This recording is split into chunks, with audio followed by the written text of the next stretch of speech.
আমি পচাশিন। এবার নিয়ে এসেছি আপনাদের কাছে এক অন্যরকম খবর। সেটা হচ্ছে ক্লোজ আপ ওয়ানের মঞ্চ তারার আলোয় ঝিলমিল করে উঠেছে। কারণ ক্লোজ আপ ওয়ানে এবার বাংলার খান নাম্বার ওয়ান শাকিব খান।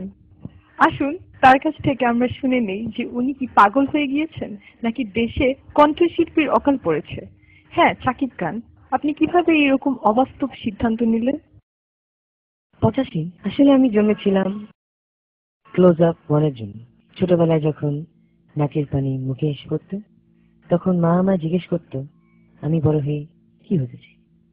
তখন আমি ফোকলা দাঁতের মাছ দিয়ে বলতাম ক্লোজ আপ ওয়ান। কিন্তু আপনি বিশ্বাস করবেন না যে মা আমাকে এখন পর্যন্ত ক্লোজ আপ দিয়ে দাঁত ব্রাশ করায়। ঠিক আছে, আপনার যৌবনকালের গল্প শোনার আমার সময় নেই। পয়েন্টে আসুন যে কেন আপনি নায়ক হয়ে দেশের মানুষকে অত্যাচার করছেন। আমি তো আসলে ক্লোজ আপ ওয়ানেই যেতে চাচ্ছিলাম, কিন্তু এই মঞ্চ শুধুমাত্র ফকিন্নি আর রিক্সাওয়ালা ছাড়া কাউকে ভোট দেয় না। তাই আমি চিন্তা করলাম যে আমি সিনেমার তারা হতে পারি, তাহলে কেউ আমাকে ঠেকাতে পারবে না। সেই কারণে আমি এফডিসির সামনে 2 বছর জুতাকালির কাজ করেছি। এখানেই শেষ নয়, আমি তারপর বিভিন্ন পরিচালকের বন্ধ কামরায় শারীরিক শ্রম দিয়েছি, তাই আজকে এত বড় তারা। আপনি এত শ্রম দিয়ে কিভাবে এই শরীরটাকে এমন খোদার খাসি বানিয়ে রাখতে সক্ষম হয়েছেন? ও খুবই চমৎকার এবং ইন্টেলিজেন্ট প্রশ্ন করেছেন পঁচাশি।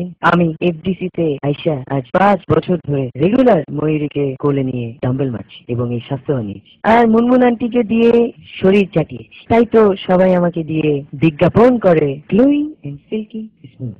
তাহলে আপনার ক্লোজ আপ ওয়ানকে নিয়ে কি পরিকল্পনা আছে সেটাই আমাদের দর্শকদের সাথে একটু ভাগাভাগি করুন। পরিকল্পনা শুধু এই মঞ্চে কিছু র্যাপের গান শোনাবো এবং নতুন আমাদের ছায়াছবি জিদ্দি মামা, আপনারা সবাই জানেন, এর একটি আইটেম সং আপনাদেরকে উপহার দেব। ধন্যবাদ শাকিব খান, আপনার এই উচ্চমানের নিয়ত আমাদের কাছে তুলে ধরার জন্য।